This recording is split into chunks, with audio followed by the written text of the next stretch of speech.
The lonely road back east through the bluish-tinged sands of the Sayan Desert looks long, strenuous, and uninviting.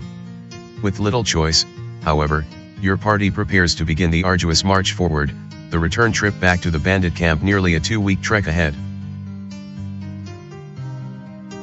Several hours later, the tall stone walls of the city of Blue now below the horizon and out of sight behind you, the party continues its silent march forward.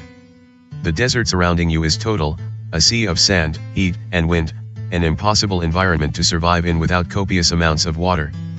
Fortunately, and for reasons you still don't understand, the Sislan Paladin Brother Sen provided plenty of water skins for your return trip east. Departing the city of Blue with as many questions as you arrived, what do you focus on? Choose an option. Why did Brother Sen leave so much water? Why did the dwarves challenge the circle? Why are the paladins of Sisla risking war? While Brother Sen made it clear that his new paladins of Sisla aren't afraid to take down anyone who stands in their way, even his fellow Sislan clerics, you'd think the Sislans would be stronger working together. Civil war just does not make sense, and so you feel there must be more to the story? There is something up ahead, Ariana announces, breaking the silence and pointing in the distance.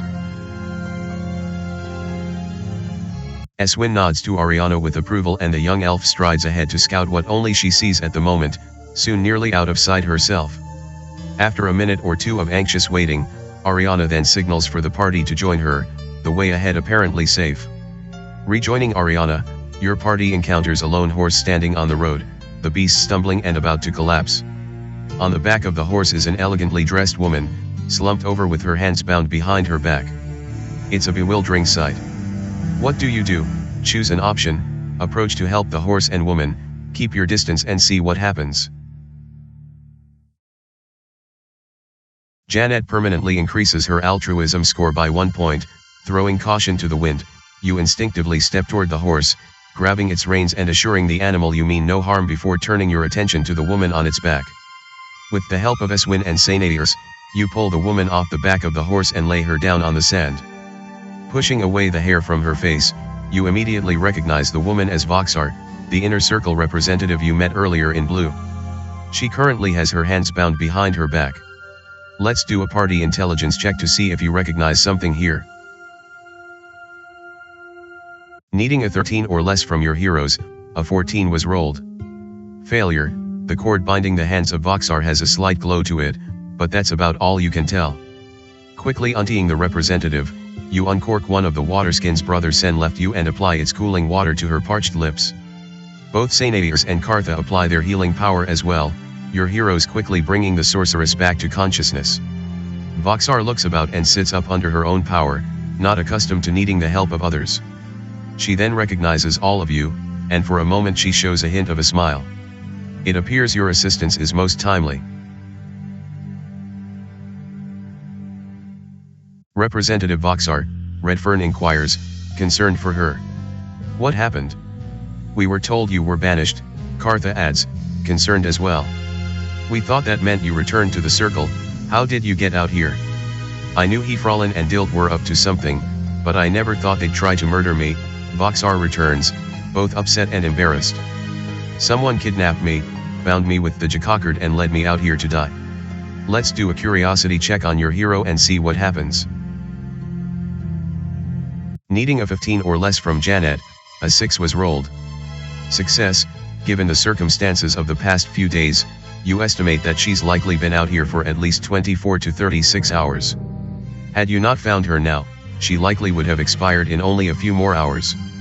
Suddenly, the immediate area begins to rumble, the sands dancing all around you. Looking about, the rumbling quickly escalates, something is happening almost immediately beneath you. The ground then gives way and the party slides down into a sudden funnel nearly 20 feet deep. Emerging from the bottom of the pit are several large creatures with massive pincers. Your party is under attack by a group of giant ant lions. These things are real? Eswin shouts, drawing his weapon as your party falls toward the monsters. Your party is under attack. Coming at all of you are 7 giant ant lions. It's Janet's turn. What do you want her to do?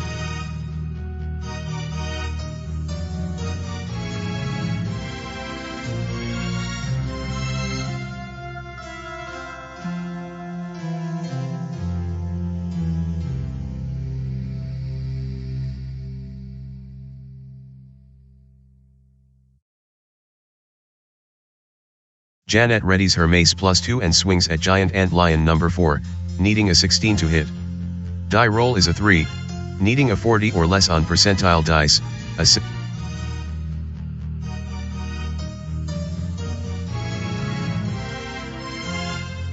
Cartha readies her mace +1 and swings at giant ant lion number 4, needing. It's Senires's turn.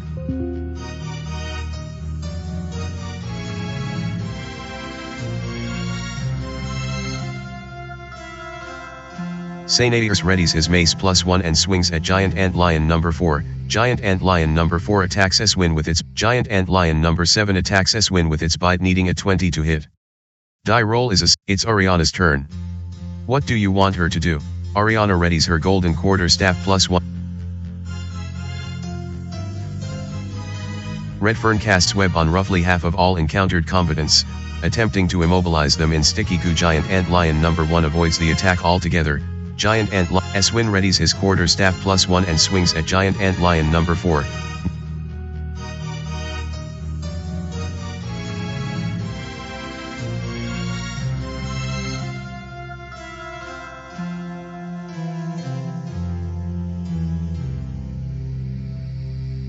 Giant ant lion number 5 attacks Janet with its bite, needing a 20 to hit.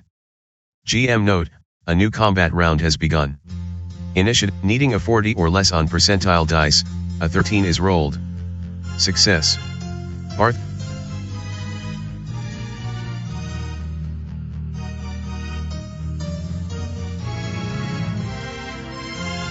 Redfern uses a wand of phantasmal force on giant ant lion number 4, horrifying it for 6 points of damage for 5.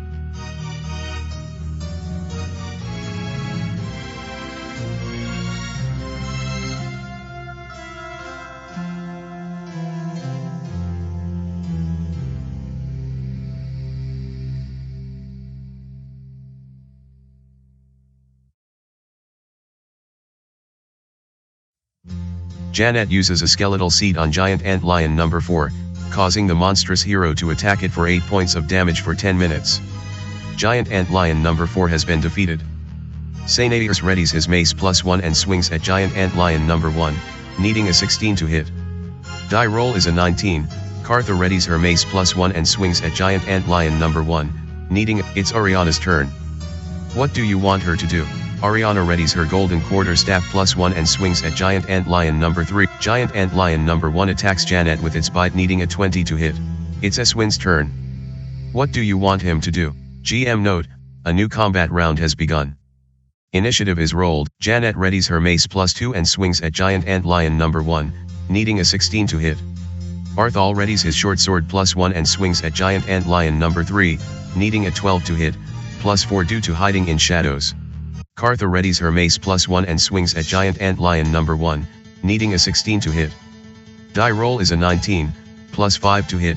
Cartha hits giant ant lion number 1, doing 4 points of damage and defeating it. Well done.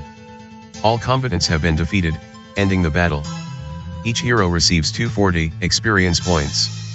Dispatching the ant lions, your heroes climb back out of the pit, reaching Voxar moments later.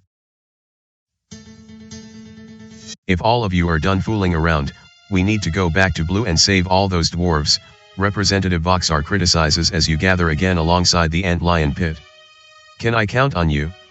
The tears of Blue have already been restored, Redfern returns, not at all insulted. We've already saved the dwarves. And got booted out of the city in the process, Eswin adds, putting his weapon away. Well, your party has managed to surprise Voxar. Let's do a charisma check on your hero and see how she responds. Needing a 12 or less from Janet, a 1 was rolled. Success, very impressive. Voxar finally says, looking you over with a new level of respect. You managed that on your own? We're not as inept as you may think, Eswin responds, matching her cynicism. Apparently. Then I suppose I should return to the circle, they need to know what's happened here recently. And put Hefralin in his place. Ariana almost shouts, still angry over the party's general betrayal by the Dwarven King. Indeed, Voxar nods in agreement. And what will you tell the circle about us? Eswin asks, quite the relevant question. Representative Voxar looks to Eswin for several moments, the sorceress apparently thinking long and hard about your party before forming her response. Restoring the Tears of Blue and saving the dwarven populace was a grand thing, but it does not begin to compare to the travesty of releasing the Hellions into our world again. I still see no reason why the Circle shouldn't execute the lot of you. Choose an option. Be angry, the Circle can go to hell. Be respectful, we accept our fate.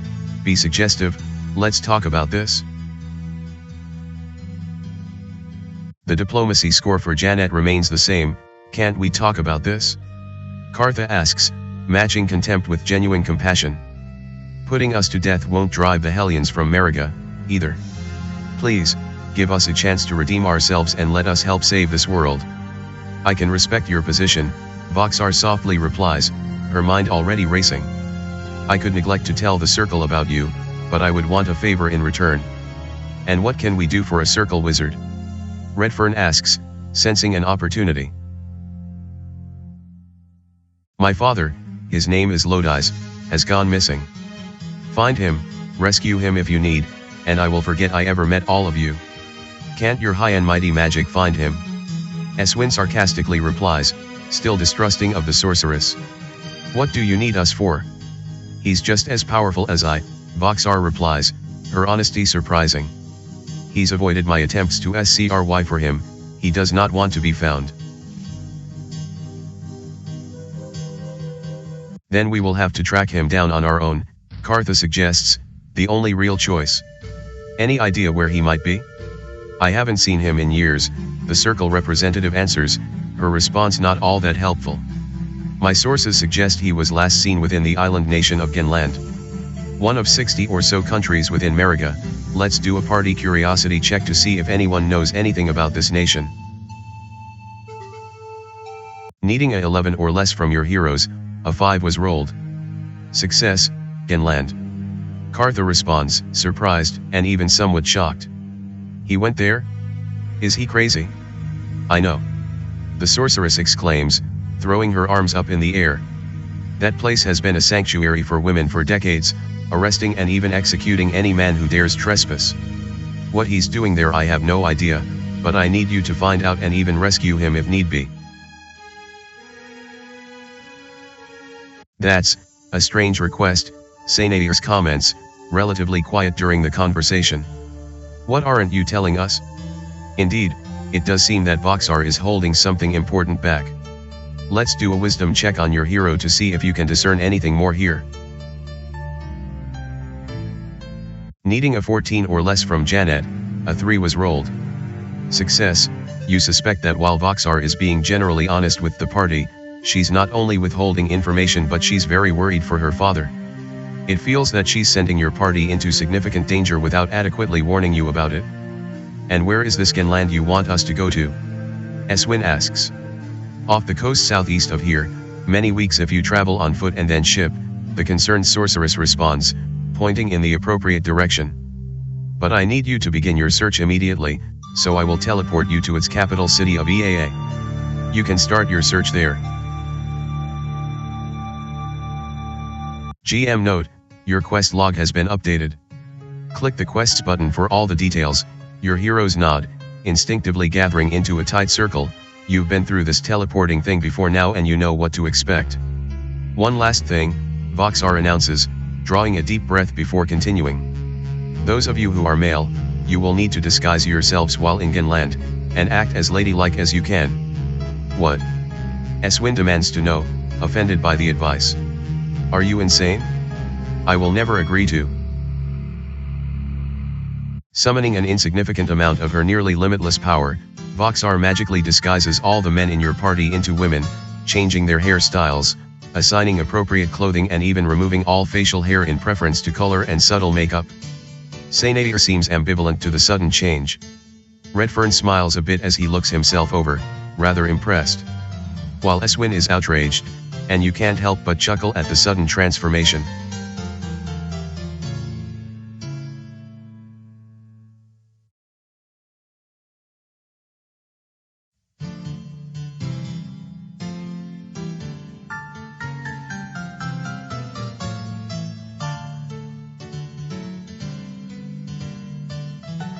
Caught mid-sentence, Eswin just stares forward, utterly shocked by his feminine transformation and unable to speak.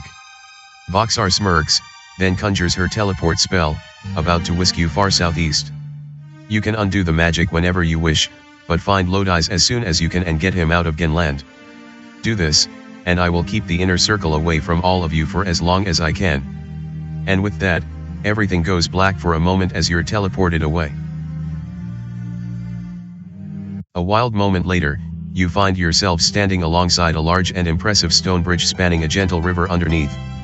A lone road crosses the bridge, leading from the southeast towards the horizon directly to the main gate of EAA just a few hundred yards away. Voxar appears to have teleported you to a place where you can first talk amongst yourselves and prepare for your entry into EAA, given that you will need to not only look like women but act like women as well. The cosmetic transformation of all the males in your party quite unexpected. Let's do a charisma check to see how you handle the situation. Needing a 12 or less from Janet, a 7 was rolled. Success, despite the surprise and alarm from Sainadiers, Redfern, and especially Eswin, you're able to quickly contain the angst and frustration, seizing control of the situation before it can escalate out of control. This is your fault, wizard. Eswin shouts at Redfern, his anger not abating. They're just disguises, Redfern replies. It's not like she turned us into women. All of you look adorable. Ariana adds with a smile, her innocence refreshing. Looks like your heroes need some encouragement. Choose an option. Diplomacy. Let's make the best of this. Optimism. Ariana may be right. Reason. This beats the circle's wrath. Reminding the party that things could be far worse, Voxar could have teleported all of you to whatever prison the inner circle would like to throw you into. Being sent on a new quest is certainly preferable. Does anyone know anything about this location? Sainadiers asks, looking about and changing the subject. For one, we mutant call Genland home, for as much as we have one, Cartha replies, at least somewhat familiar with the country.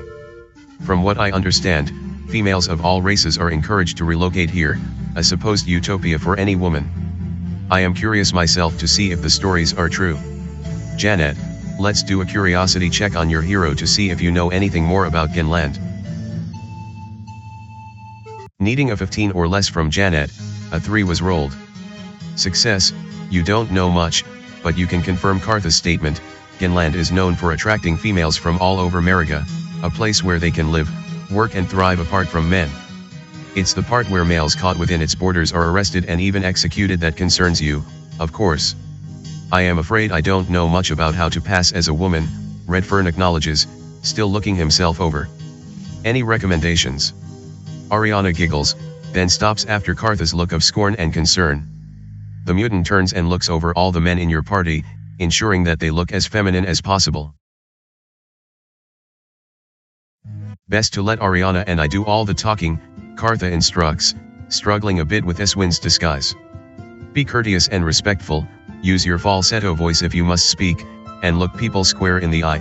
The women here are very proud and they'll expect the same from all of us. I don't know if I can do this, Eswin returns, clearly dreading your attempt to pass into EAA. This is against my very nature. Eswin needs some further words of encouragement. What do you offer? Choose an option. Curiosity, this will be a learning experience. Honor, this is something we must do. Tolerance, just focus on being respectful. Don't make this harder than it is, Ariana offers with a smile. Just be thoughtful and respectful in all your interactions and we will be fine, despite the disguises, just be yourself. Eswin begrudgingly agrees, he still feels quite uncomfortable with the situation, but at least he's willing to try. The conversation ends, your heroes expecting you to now lead them toward the main gate of EAA several hundred yards to the northwest. Given that you've just been teleported here and the road leading away to the southeast is the wrong way to go, you have little choice but to try your luck at the main gate and hope that everything goes smoothly.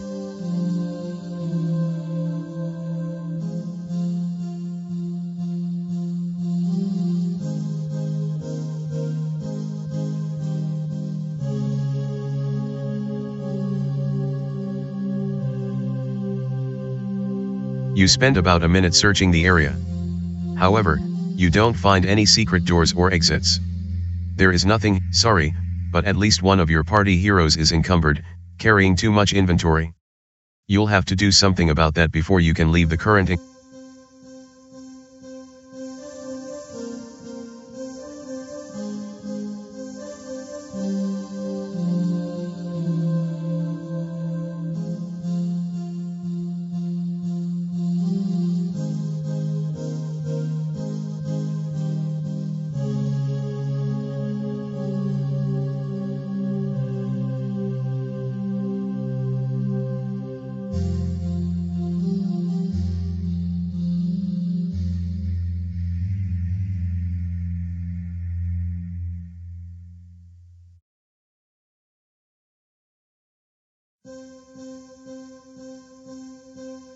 GM alert, fly is no longer affecting Redfern.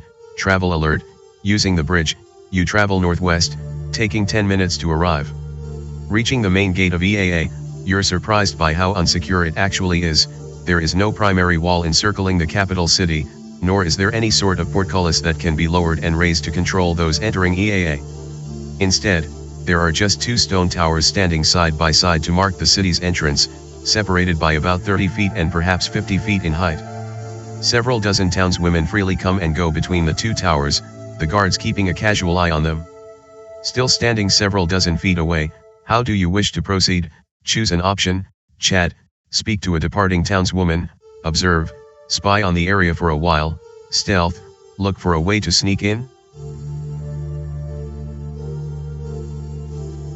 As several women leave the EAA main gate, a taller, thin, elf-like woman with very dark skin and pale white hair happens to pass closely by. While you've never actually met a dark elf before, she certainly appears to be one, and the party seems interested in stopping her to ask a few questions. Gaining her attention, let's do a charisma check on your hero to see how she responds. Needing a 12 or less from Janet, a 4 was rolled. Success, the dark-skinned woman looks your party over as if you're not to be trusted, but at least she stops, you have her attention. What do you want? The female drow begins, her eyes darting amongst all of you. Don't worry, we won't harm you, you begin, trying to put her mind at ease. I am Janet and these are my friends. We just want to ask a few questions, alright? I am Rykla, the dark elf responds, still quite unsure of you and your intentions.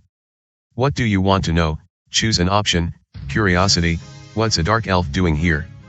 Empathy, do you feel safe here in EAA? Tolerance, do you feel accepted here in EAA? Accepted. Grykla responds, looking about before nodding affirmatively.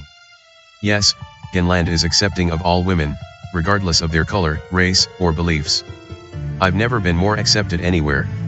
Grykla still looks quite nervous, she seems unnaturally fearful and you wonder what could have happened to her in the past to make her so skittish today. Pondering her situation, let's do an altruism check on your hero to see what else you may know about the drow here in Mariga.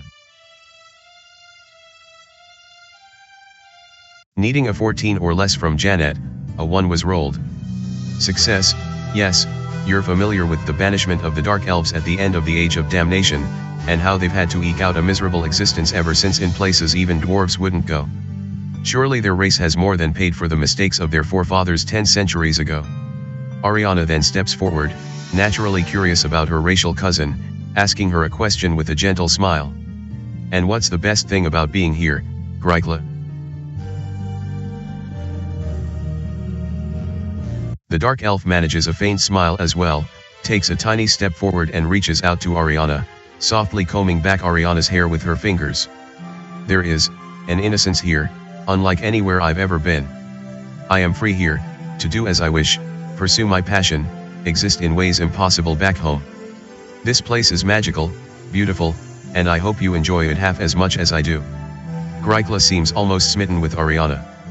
In fact, let's do a charisma check on Ariana to see what happens next.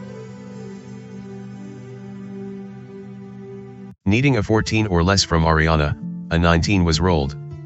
Failure, Grykla smiles and awkwardly approaches Ariana, throwing her arms around the adolescent elf and embracing her. Ariana looks to you in confusion but puts her arms around Grykla as well, the embrace lasting several seconds. Grykla then takes a step back, her smile still in place. "I hope I see you again," Grykla whispers to Ariana, the latter elf a little embarrassed. "For now, I take my leave." The dark elf turns to you and nods, then steps away, leaving behind a bit of advice. "Enjoy everything EAA has to offer, ladies. This city is one of a kind."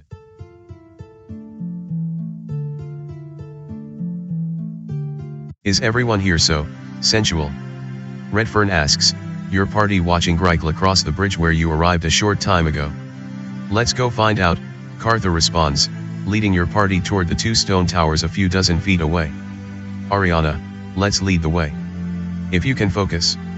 The young elf the last to take her eyes off Grykla, Ariana nods her head and jumps alongside Cartha, the two female heroes leading you to the guarded city's gate in a few short moments. Finally reaching the two stone pillars marking the official entrance into the city, several female guards watch as you approach. At first, the guards don't seem all that interested, but as you near them, they realize that you've never been here before and so they stop you at the gateway. "Welcome, ladies, to the capital city of EAA," begins an impressive-looking human guard with long brown hair and powerful muscles to match her beauty. "I am Nira, the captain of the guard, and I need some information first before I can allow you into the city. So far at least, Eswin, Redfern and Sainairs aren't attracting any undue attention. Let's do a party spirit check to see how this initial encounter with Nira goes." Needing a 12 or less from your heroes, a 8 was rolled. Success, the men in your party continue to hold their own, so far, so good. "We're looking for a friend who may be here," Cartha instructs, the guards all turning to her. "A mutant?" Nira replies, surprised yet delighted. "Yes, there are several mutant here, attending their gardens to the north in the city. Maybe the sister you're looking for is there. And these are my friends who have all heard of Genland and wanted to see it themselves," Cartha continues, a bit of a lie. "We promise not to give you any trouble." "We're not worried about trouble," the woman returns, taking her eyes off Cartha and back to Eswin, stepping toward him moments later. "Most visitors fall in love with EAA. But, occasionally, there are those who do cause trouble, especially those who don't belong here." Nira now stands before Eswin, inspecting him like a fellow soldier. Even with Voxar's magical disguise, Eswin does not look all that feminine and it appears Nira realizes this. Uh-oh. Let's do a charisma check on Eswin and see how he reacts. Needing a 12 or less from Eswin, a 19 was rolled. Failure, Eswin nervously looks away from Nira, his anger barely in check. Just as you feel Eswin is about to be exposed, however, the guard captain turns back to you, a confident smile upon her own face. "EAA is a city for new beginnings," Nira announces, her attitude just and sincere. "It may be a man's world out there, but here in Genland all of you are welcomed, honored, and respected. Forget any past prejudices or misogyny you may have experienced. Here, you will find only love, beauty, and acceptance. This place seems too good to be true. Let's do an empathy check on your hero to see if you can determine just how sincere Nira is being." Needing a 13 or less from Janet, a 17 was rolled. Failure, while Nira does seem sincere, you can't help but be a little cynical regarding her claims. Hence, you continue to listen in earnest but you don't expect EAA to be all that different from any other city.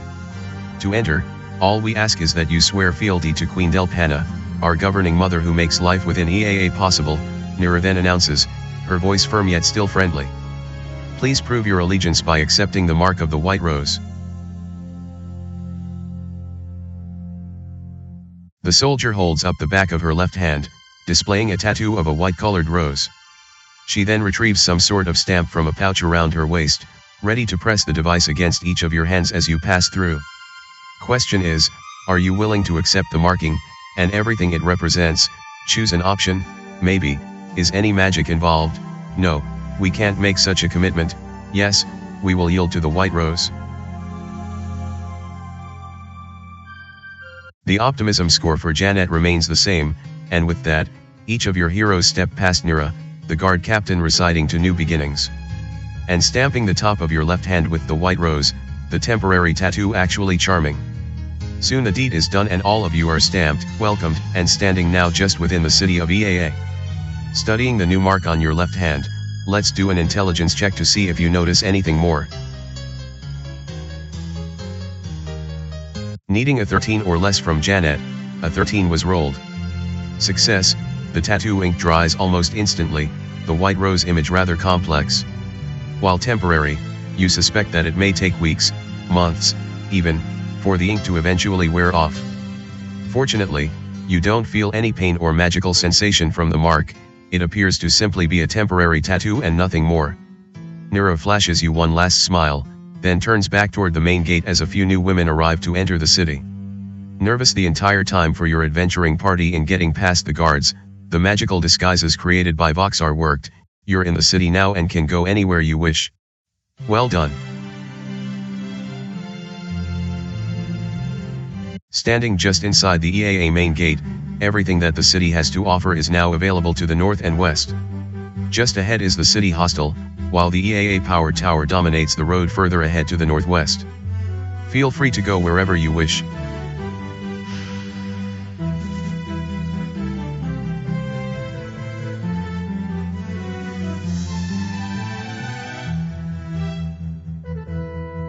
Travel alert, using the road, you travel northwest, taking 5 minutes to arrive, located roughly halfway between the city's main gate and power tower. The hostel is large, well-built, and stunning to behold, filled with immaculate furniture, dozens of flower bouquets and quaint knickknacks you've never seen anywhere else. The place is also filled with women of all sizes, shapes and races, and you feel at home within the impressive inn. As you make your way to the front desk, let's do a curiosity check on your hero to see if you notice anything more here.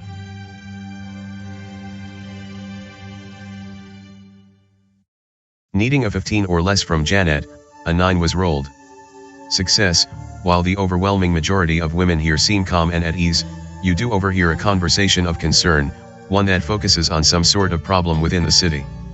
Naturally, you stop and wait a few moments in order to hear more. They attacked along our western shore. Begins an older human, rather distressed. I heard they were huge and it took half the city's guard to drive them away.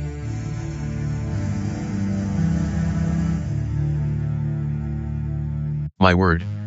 Another older woman exclaims, her shock apparent. Do you think we're in any danger?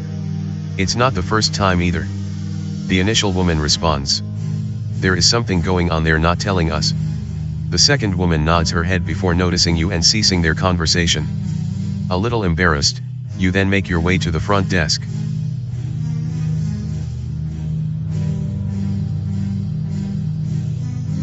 I am Alfreda, welcome to my hostel, a middle-aged human woman says as you approach, quickly counting the number of heroes in your party. Looks like you ladies just arrived, will you be staying long? We're not sure, Cartha responds, looking about almost in wonder. Your establishment is beautiful. You look like adventurers, the human responds with a smile. I was one too, back in the day. Saved all my coppers to buy this place not long ago. How can I help? Choose an option. Has the city been attacked recently? What's the word here in EAA? Why does the country not allow men? Who needs men? Alfreda responds, puzzled by the question. All they want to do is exploit us, rule us, judge us. Genland has been a refuge for women here for centuries, nobody wants to change that. Anyway, I will only charge your entire party a single gold coin to stay the night, Alfreda continues, about to rent you some rooms.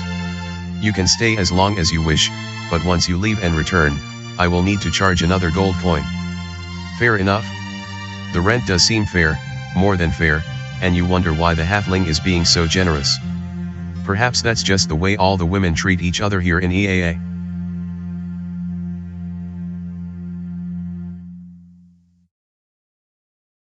GM note, Janet lost 10 silver pieces, making payment.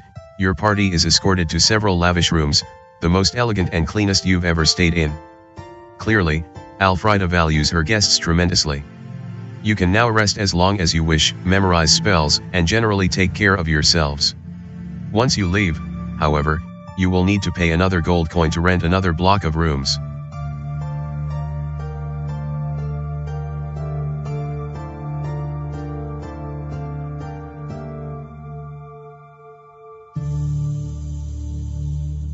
Sainadius casts Cure Light Wounds on Eswin, healing him for 10 hit points.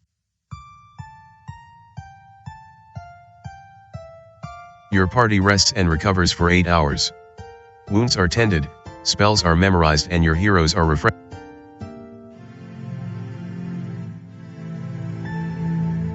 Janet casts Cure Light Wounds on Ariana, healing her for 7 hit.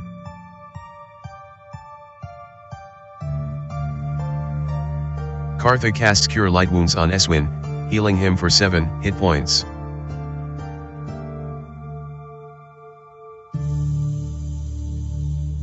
Your party rests and recovers for 8 hours. Wounds are tended, spells are memorized, and your heroes are refreshed and re-energized.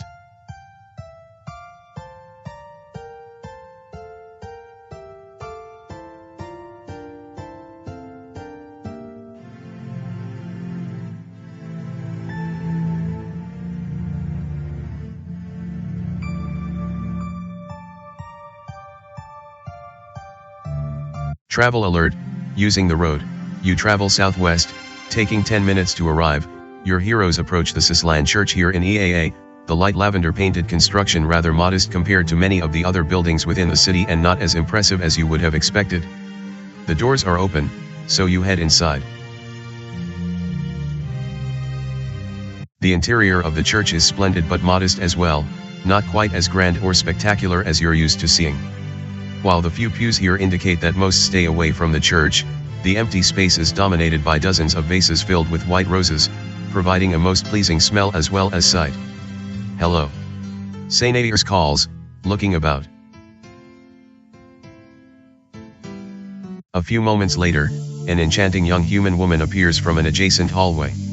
Dressed in brown and olive robes and appearing almost like an angel herself, the woman approaches the party with a soft smile, welcoming you to her sanctuary.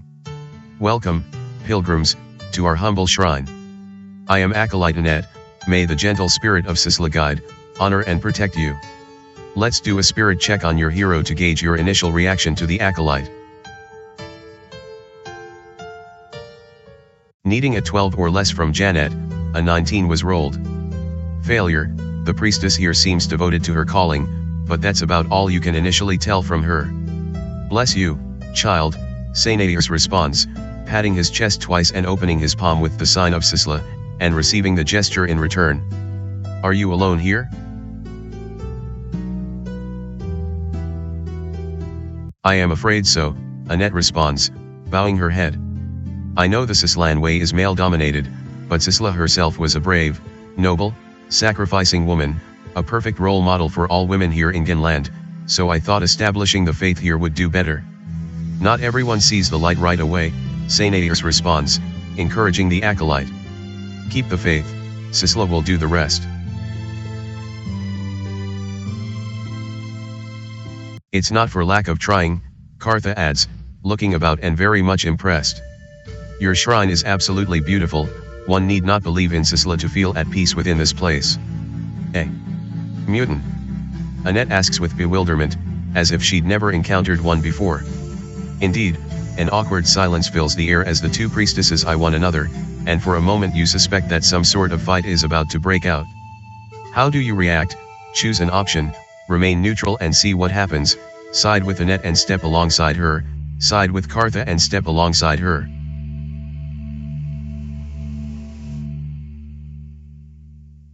Janet permanently decreases her spirit score by 1 point, not wanting to take a side.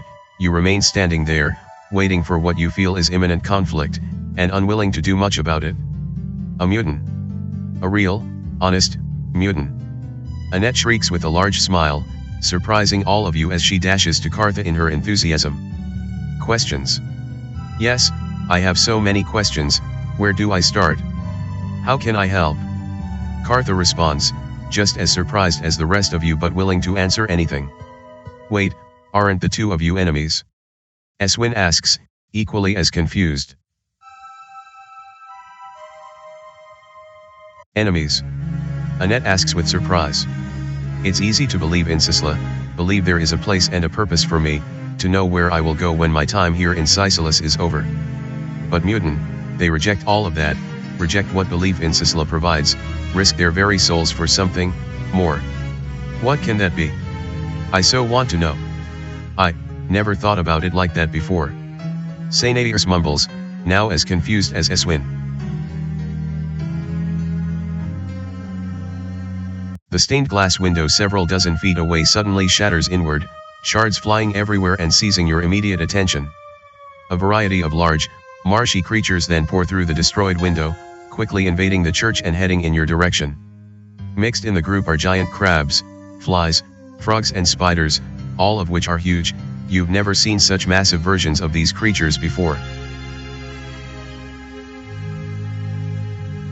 As the monsters approach, a pair of tall, green, horrific-looking humanoid beings step out, as if leading the charge.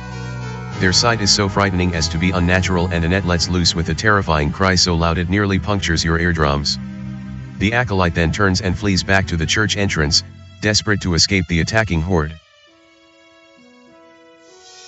The monsters swarm your party. The battle within the Sicilian church is on. Your party is under attack.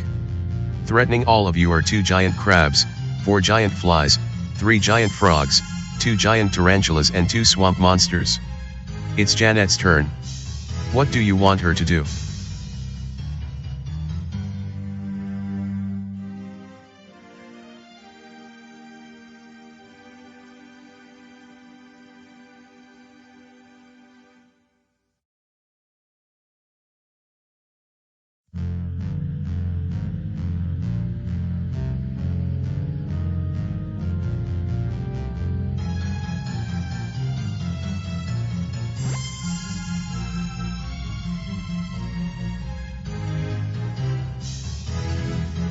Janet casts Bane on all encountered combatants, attempting to curse all enemies, -1 to hit and saving throws. Giant Crab number 1 is baned for 5 minutes, needing a 16 or greater.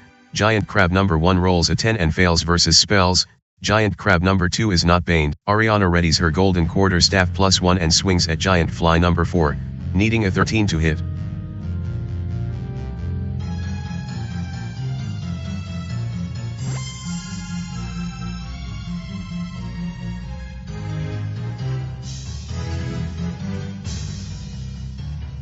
Needing a 40 or less on percentile dice, a 75 is rolled. Failure. Giant Fly number 3 attacks Ariana with its bite, needing a 22 to hit. Giant Frog number 1 closes in on Eswin to attack. Giant Frog number 2 closes in on Eswin to attack. It's Seniers' turn. What? Seniers casts Bless on the entire party, potentially blessing them. Janet is blessed for 5 minutes. Eswin readies his longsword +1 and swings at Giant Frog number 1. Neat. It's Cartha's turn. What do you want her to do?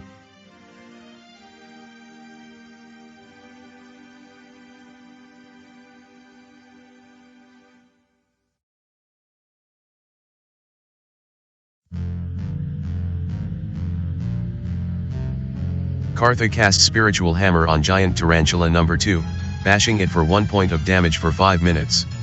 Swamp Monster number 2 attacks Seniers with its claws, needing a 20 to hit. Die roll is a 14, +4 to hit. Swamp Monster number 2 misses Seniers. Swamp Monster number 2 again attacks Seniers with its claws, needing a 20 to hit. Die roll is a 8, +4 to hit. Swamp Monster number 2 misses Seniers. It's Redfern's turn. What do you want him to do?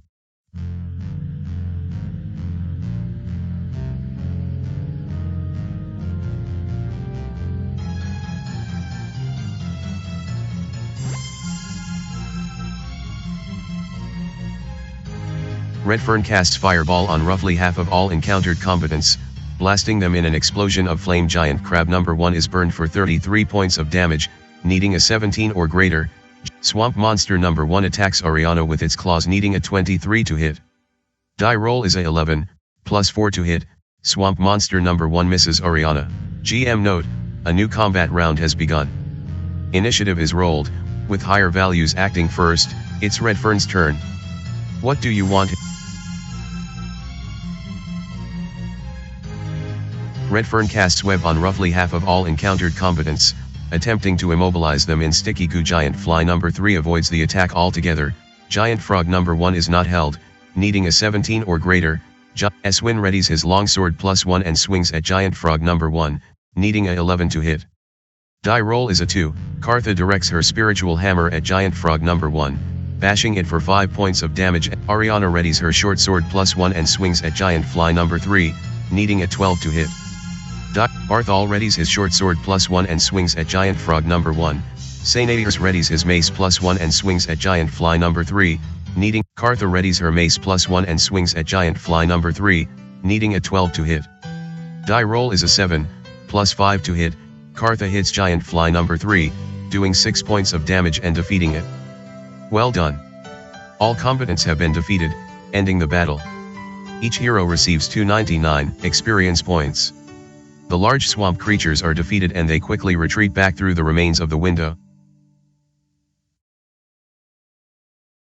What in Sisla's name were all of those? Sainadius is the first to shout, still surprised by the sudden attack. I had no idea that EAA had enemies. Acolyte Annette. Kartha cries out, turning back toward the entrance to the temple. Following Kartha, your party quickly finds the young priestess cowering just inside the church doorway, about to escape into the city. How do you want to approach the extremely frightened human woman? Choose an option, ask her about the swamp monsters, console her before doing anything else, wait and let her make the first move. Janet permanently increases her empathy score by 1 point, nodding to Kartha for help. You watch as the mutant smiles, approaches Annette, takes her hand and gives her a warm embrace. In turn, Annette takes a deep breath before taking a step back and coming to her senses. I've seen enlarged monsters like that before, Ariana begins, looking back at the huge hole now in the far wall of the church. But nothing like that.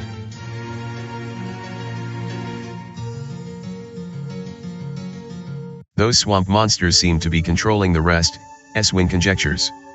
They seem to radiate an unnatural fear, even I felt it. Acolyte Annette, has this happened before? Kartha asks softly. The Sislan priestess slowly shakes her head no, still fixated on the side of attack beyond. We should probably report this to the guards at the power tower, then, Redfern suggests. This could be the start of something more. Your heroes agree. As you turn back toward the church doorway, however, Kartha again takes the hand of Annette and inquires, her thought and compassion most evident. Do you have anyone to help clean things up? Kartha asks, referring to the ruined window. You seem all alone here. Unable to answer, as clearly the Sislan priestess is all alone here, Kartha continues the conversation with her own heartfelt reply. I will talk to my mutant sisters here in the city, I am sure they would be glad to help. Annette smiles and nods her head, deeply appreciative for the assistance, especially given the religious rivalry between the two.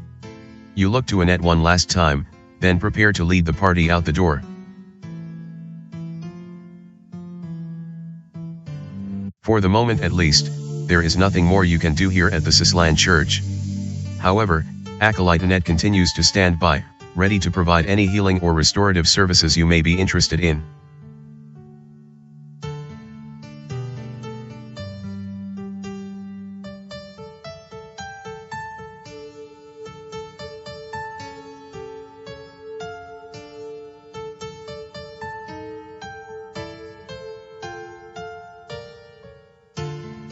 GM alert, Bless is no longer affecting the party.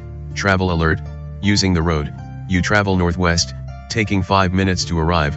A young, blind sorceress bids you welcome to her tiny yet immaculate home, draped in black and lavender curtains and rather eerie to be within. She takes your hand and begins to concentrate. So long as you can pay her the 100 gold piece fee, she is prepared to tell you what you can perhaps do to move your current quest forward.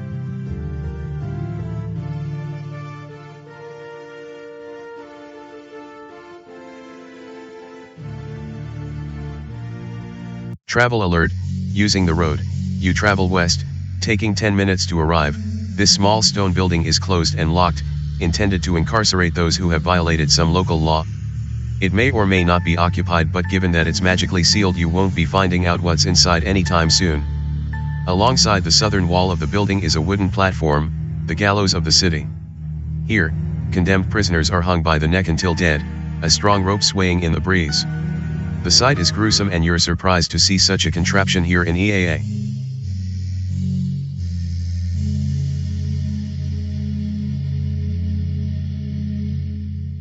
While you can't enter the jail itself, you do find a bulletin board affixed to one wall that has several written notices pinned to it.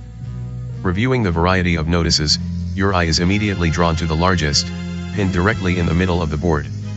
Examining the poster, it offers a modest reward for any information leading to the capture of the man-tolerant rebels of EAA plaguing the city. There are no likenesses on the poster, but it does ask you to see the Queen with information regarding the rebels.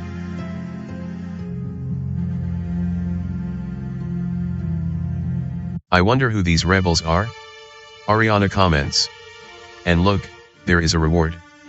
5,000 gold pieces, Eswin reads from the poster, not a paltry sum. They must be a real danger to the city. EAA seems so idyllic, so not the place to worry about a rebellion, Kartha adds. All the women here seem to get along so well, I am surprised by all this. Sainairs and Redfern shrug, and you give it little additional thought, ready to move along. The jail is closed and impenetrable. Currently located in the far southwestern corner of the city, you can see a variety of buildings to your north and east, including the power tower to the northeast.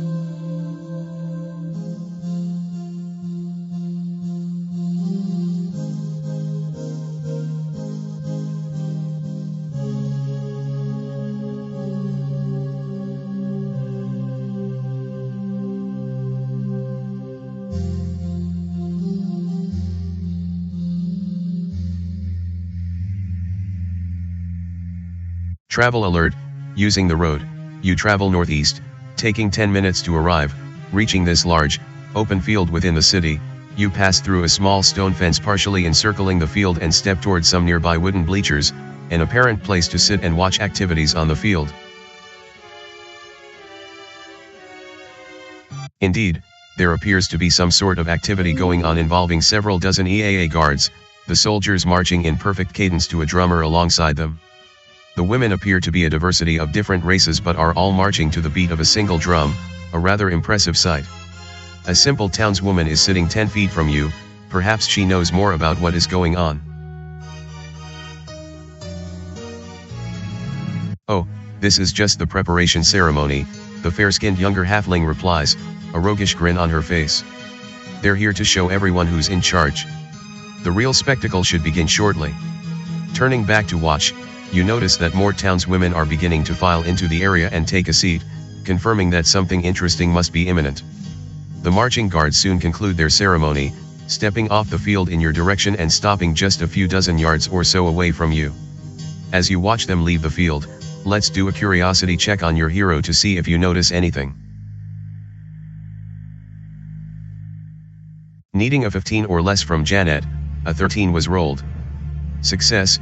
To your surprise, you notice several of the female guards observing your party with stern and even angry looks, as if they're annoyed with you for some reason. Odd. Moments later, a lone guard in shiny plate mail steps upon the field. On her right appears to be a younger dwarf, while on her left appears to be a taller half-orc. Both are dressed in ordinary clothing. The dwarf carries a small battle axe, while the half-orc carries a short sword.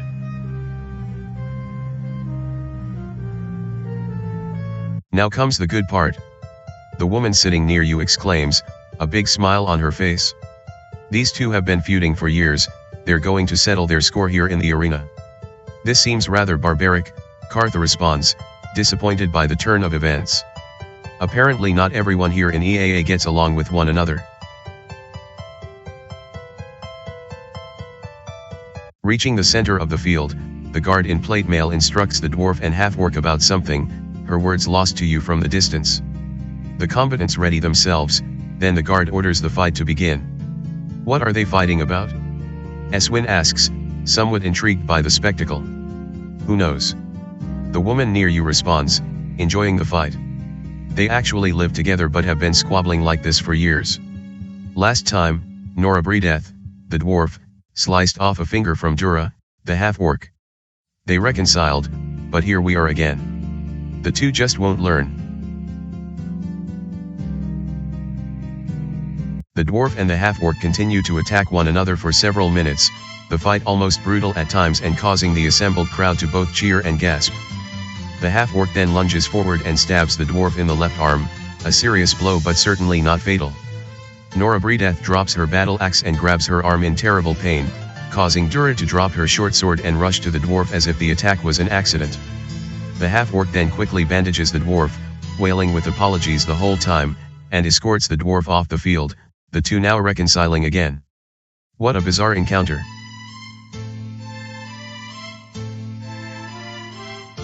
Your attention on the spat between the dwarf and the half-orc. You're surprised to suddenly find several of the honor guards encircling your party, their chins in the air and looking at you quite suspiciously. "You there?" one of the guards exclaims, eyeing you personally. "You don't look so tough. What do you say we find out, spar with us and we will see who's best?" All eyes turn to you and your adventuring party. You're being called out right here in the arena. How do you respond? Choose an option: accept, agree to fight the honor guard, decline, turn down the offer and leave. The party's reputation score permanently decreases by 1 point. Not interested in even testing your mettle against the finest here within EAA, you turn down the offer and order your party to leave. The guards taunt you as you step away, the whole experience quite awkward. The show here over now, everyone within the bleachers begins to descend and walk away. Soon you are left alone. It's time for you to move along as well.